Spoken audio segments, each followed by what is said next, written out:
I've been requested by various people in the industry, so to speak, to talk about my work with mental health. Now, this is something that I'm reticent to do usually for a few reasons.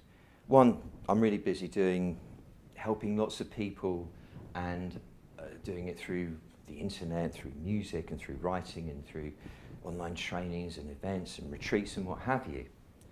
And I don't want to be cast in a bracket of that guy deals with mental health, because it's all about mental health and none of it's about mental health.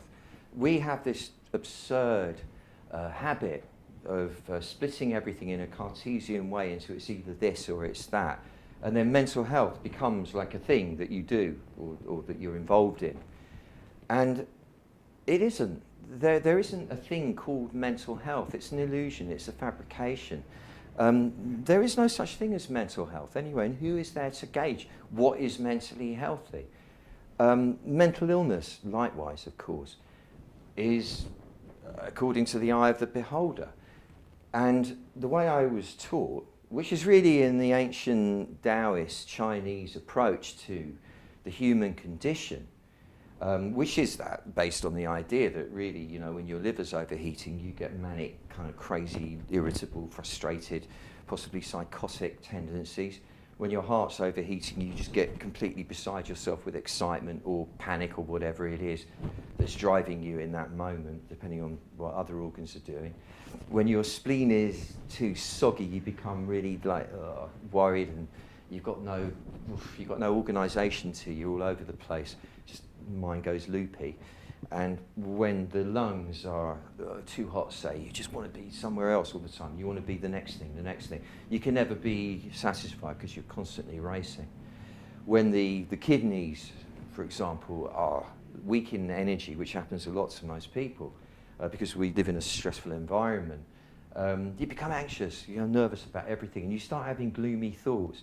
And that then affects the liver, and then affects the heart, and they all affect, and that's what becomes either what we call very lazily depression, because you can't be bothered, whatever it is, or it can become what we call psychosis. It can become even what we call schizophrenia. It can become what we call OCD. I could go on with a whole list of what I really consider to be imaginary diseases. Not that people don't suffer from things that can be described like that, but it is only a description, and a convenient description which is then prescribable for, and so on. But the human is not like this. The human is not like a machine that can be adjusted with a bit of a spanner, click and this and that, and tighten up this screw and that, or stick this stuff in it or that stuff in it, and it will be all right. Yeah, you can numb people, you know, as an expedient. You can numb them, like you can take painkillers for a headache. You can numb people's internal process with antidepressants or antipsychotics. You are not resolving anything in that way. I train in the Taoist idiom, but I was also privileged to train closely with R.D. Laing, who was, in my opinion, the greatest of ever anyone has been on this planet that deals with the human mind. You know, you call me crude to say so.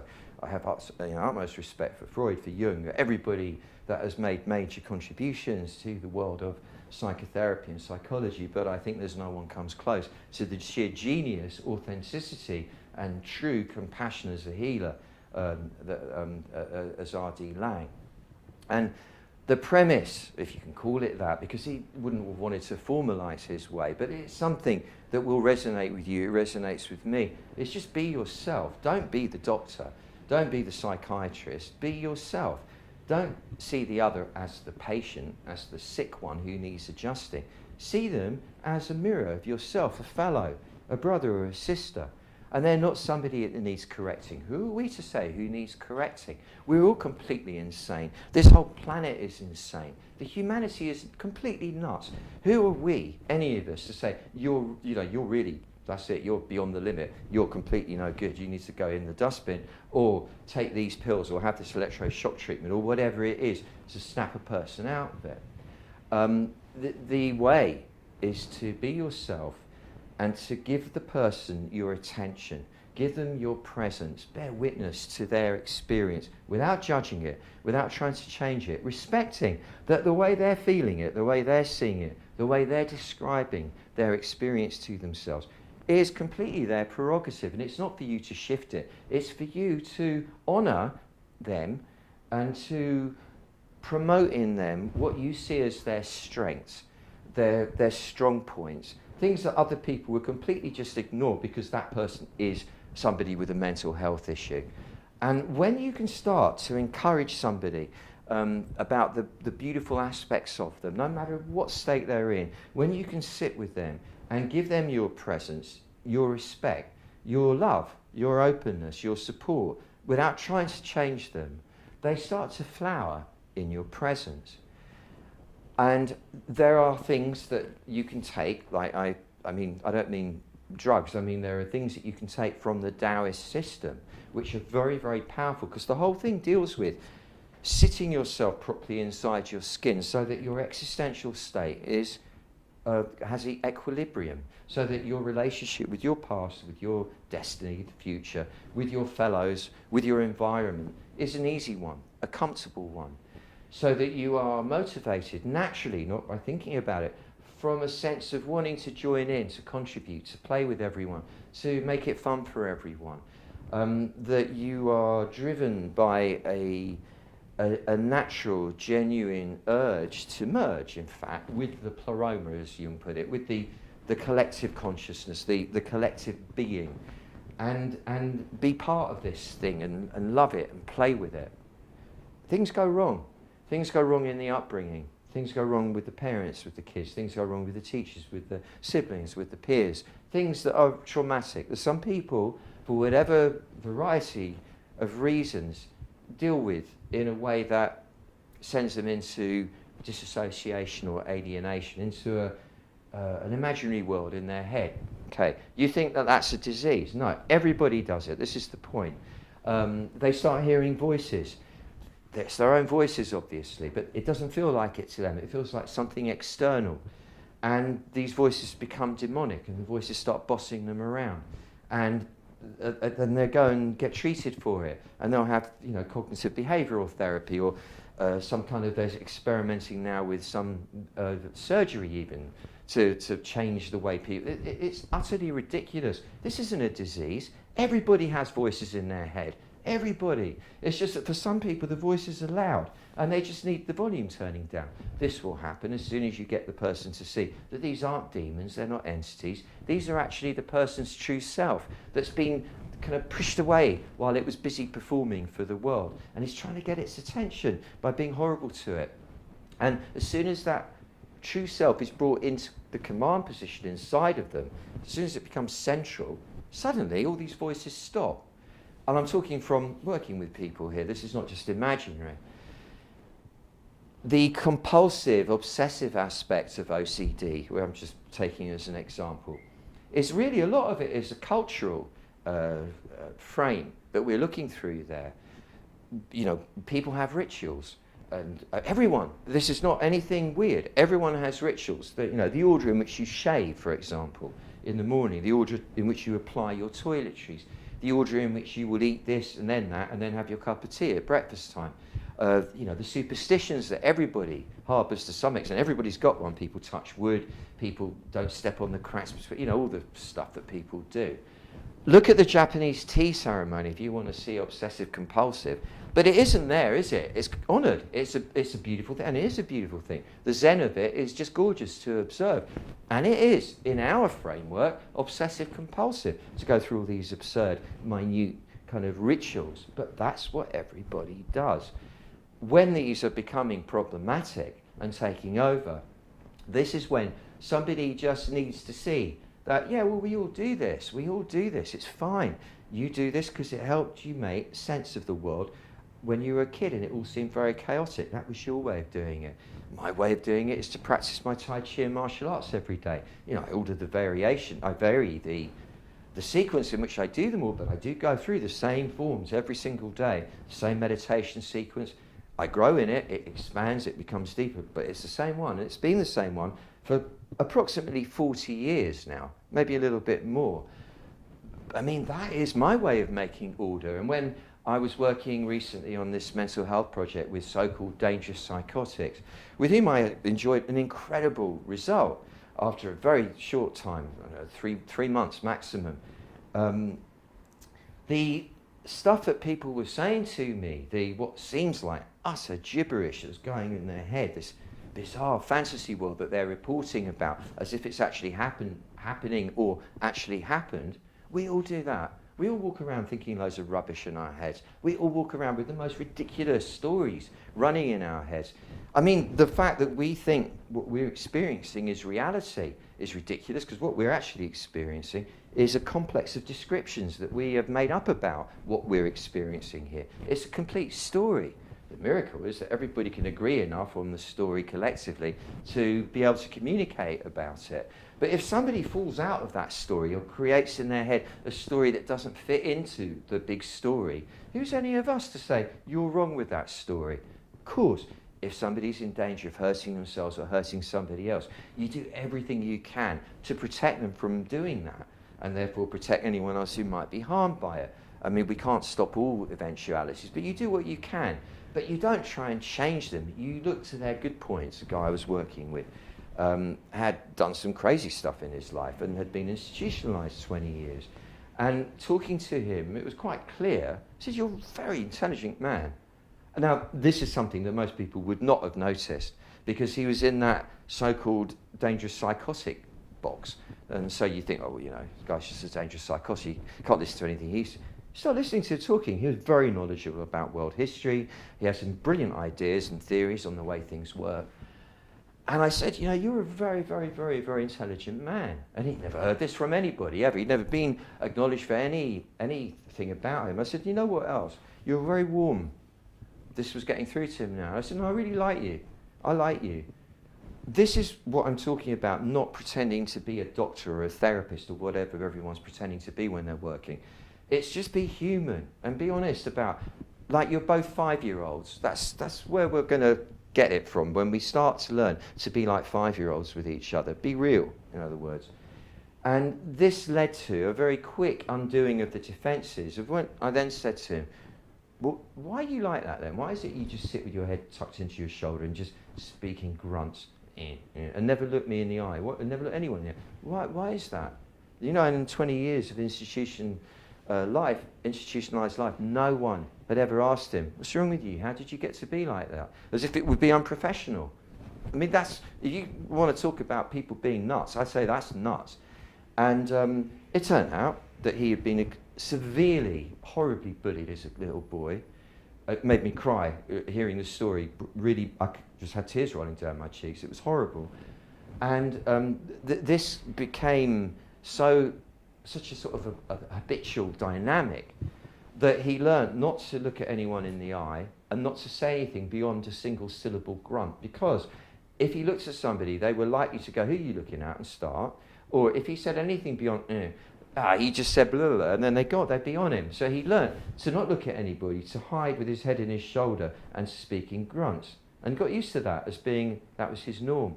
And once he realised what it was, he suddenly goes, yeah, I need to learn to be more confident, don't I? I said, yeah, man, you need to know that you're a beautiful being, you're a beautiful man. You don't need this. You don't need to be stuck behind this little guy thing of being like that. You're a big, beautiful being here. I showed him posture. I showed him how to come back inside himself so that he was occupying where the strong part is. And all this noise that we all have going on in the front, in the forebrain, in the belly, this conflict, this drama of being human, it's just that, no longer him. And he was behind it then, and he was the big one. I said, so what do you want to be? You want to be the little guy doing that, or you want to be the big guy? Little guy, big guy, sort of little human, big angel. Which do you want to be? He goes, I want to be the angel. And from that moment on, he was okay. I mean, really okay. Hugs in the canteen after the session, thanking me. Say thank you, he gave me a hug. This is not something that you would expect in that kind of environment. And I have achieved, I've helped people using this way and the methods to undo themselves out of things that no amount of conventional psychology, psychiatry, psychotherapy drugs, electric shock treatment, cognitive behavioural therapy, and all these superficial approaches, so they are superficial, none of them could get anywhere near. And I don't say this to show off in any way at all. It's an honour to be able to help, and it's such a vast mystery that anyone who can claim to know how does it all work is being arrogant and actually dishonest. We go in humbly into the mystery of the human condition. We sit with people, we give them our honour, we give them our respect, we love them, we honour and encourage the qualities that we admire in them. We find those, it's important this. And then they start growing. And they start growing before your very eyes until they become an embodiment of that, rather than this description that they've acquired of them being mentally ill. There is no distinction between mental illness and mental health. This is another nonsense that we've created in the world. We're all mentally ill, if you want to put it that way. There's just different degrees. It's not one or the other. Everybody's got stuff that doesn't work inside. Let's start from that place. Let's be honourable about it, rather than this horrible, dishonest way of pretending, well, I'm okay, he's the one that's messed up. We must stop this. We must realise that everybody shares the same internal ecosphere, as well as the same external ecosphere. We all have the same things going on to varying degrees, and we will help the other adjust themselves, which they will do if given the opportunity, by honouring them rather than dishonouring them by trying to change them. I could go on about this in a million different ways and for a million hours, but of course it's not really appropriate, because there's only so long you can sit and have these conversations for without the brain going, "Wee," like that. I will say, a lot of it is to do with how you sit in your body. There was a guy in Edinburgh, was doing a book reading, and afterwards his mother, a lovely woman, came up to me. She said, "Oh, my son is in such a bad way. He's a paranoid schizophrenic, and he's been institutionalised, and he's uncaring in the community at the moment. He's not doing badly. He's on drugs, but he's in a very shaken state. He's only 18. Would you see him?" And he was there with her. I said, "Of course." And I went up to him, and it took a while, because I'm not going to just push my way through. I'm the great barefoot doctor. I'm going to come and sort you out. It can't be that way. Not that I don't believe it is anyway. Humbly approached my brother. I'm not the clever one and him the silly one. No way. It's nothing to do with that. I approach him as if I'm approaching a holy man. Why would I not? And I ask permission if I can enter his energy field, because I know he's going to be sensitive.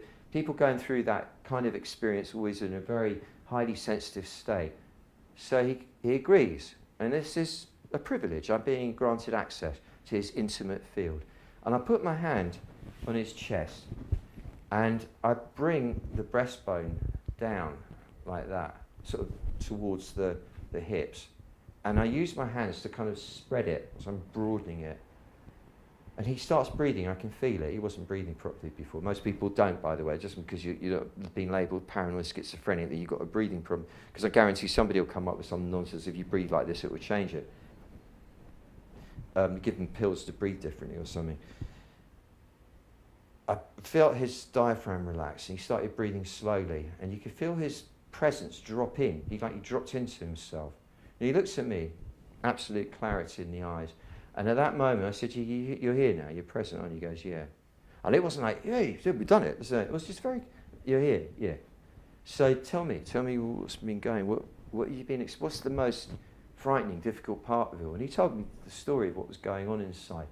And surely it was no different to what I used to have going on when I was 17, 18, the confusion. And enough people I know, if they're honest with you, and not just kind of hiding behind their kind of smartphone reality and how perfect they all are, everybody goes through this stuff.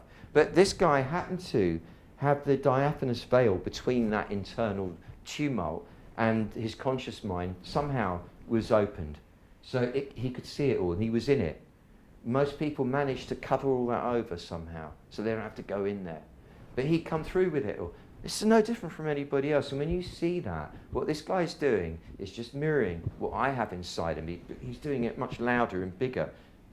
Just seeing that in itself, him knowing that, yeah, we all have that. You're not mentally ill, you're not weird, you're not a freak, you're not somebody to label as this or that. You, like everybody else, you're just amplified with it all at the moment. So we just help to bring the volume down by calming and teaching to sit in the body, to breathe slowly, to relax the muscles. So if there's something habitually like that kind of look on the face, because if they just get someone to learn to just let that go, Because you let that go, the madness supporting it goes as well.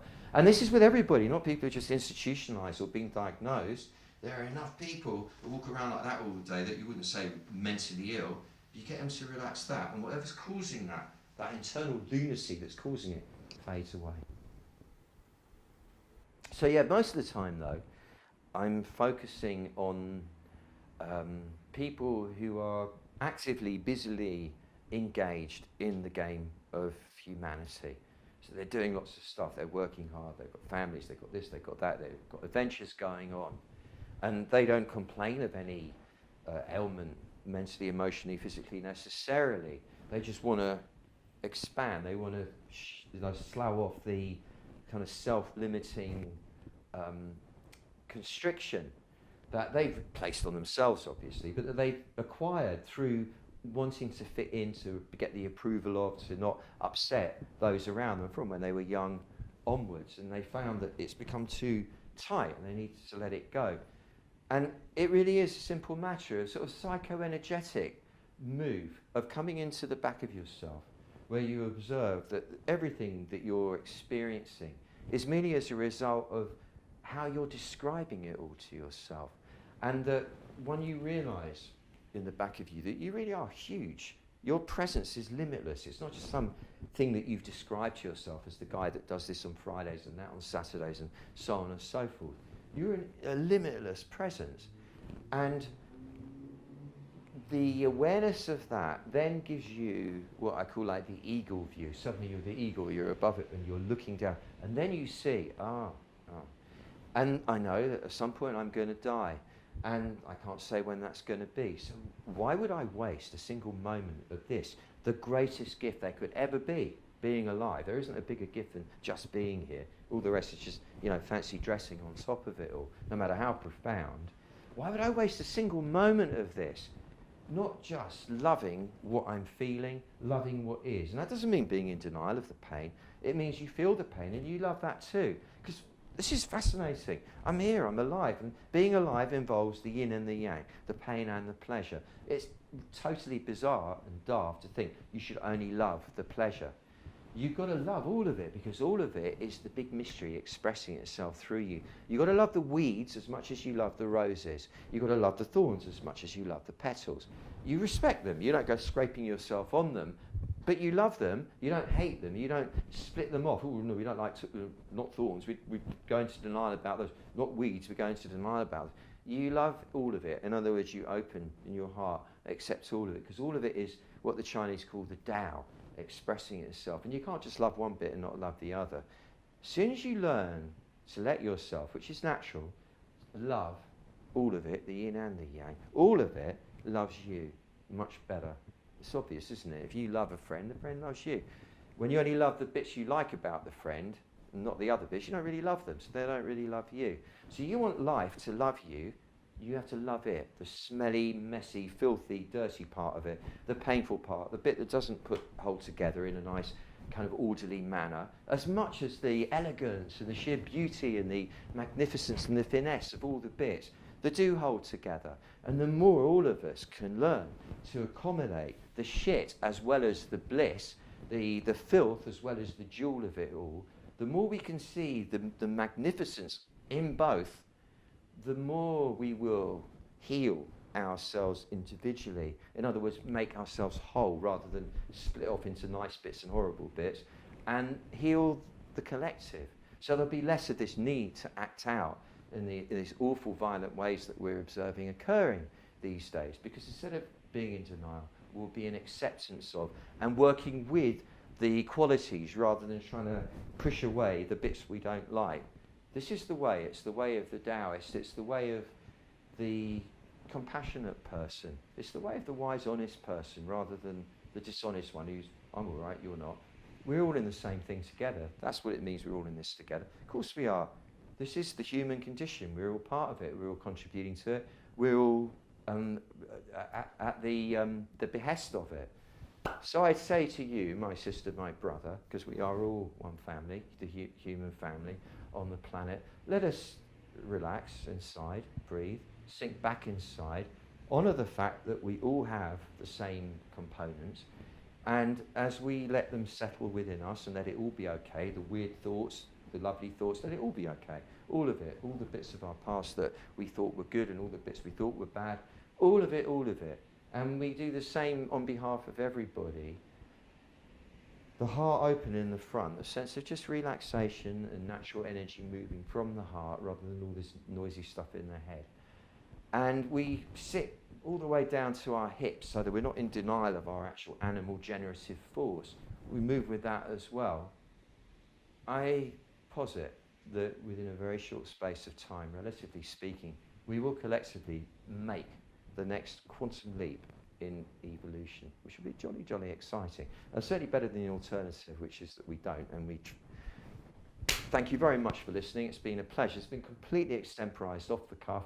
I hope this was satisfactory to all my friends and associates in the industry who wanted me to do this. It's a start. If you want more, let me know. Leave a comment below, or whatever the format will be, right? And I will do what I can to accommodate you. Bless you.